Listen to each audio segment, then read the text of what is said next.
Saudi আরবের রিয়াদে sofa তৈরির কারখানায় আগুনে অন্তত ১৩ বাংলাদেশি নিহত হয়েছেন। তাদের মধ্যে ১১ জনের বাড়ি নওগাঁ এবং ২ জনের বাড়ি নাটোরে। মৃত্যুর খবর শোনার পর থেকে নিহতদের পরিবারে চলছে শোকের মাতম।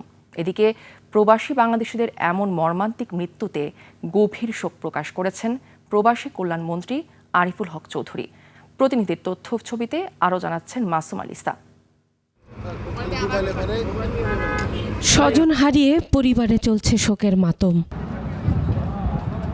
সৌদি আরবের রিয়াদের শিফা থানার মুসা সানাইয়া শিল্প এলাকায় একটি সোফা তৈরির কারখানায় ভয়াবহ এই আগুন। স্থানীয় সময় রোববার দুপুরে লাগা এই আগুনে অন্তত ১৩ বাংলাদেশি নিহত হয়েছেন। তাদের মধ্যে নওগাঁ সদরের ১ জন ও আত্রাই উপজেলার ১০ জন রয়েছেন, আর নাটোরের ২ জন।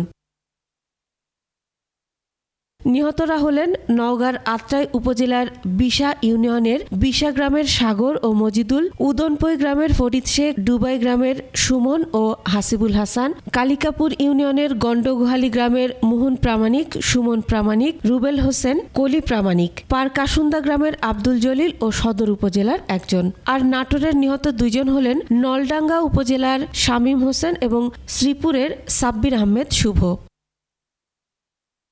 উন্নত জীবনের আশায় সৌদি আরবে গিয়ে রিয়াদ শহরের ওই সোফা তৈরির কারখানায় কাজ করছিলেন তারা।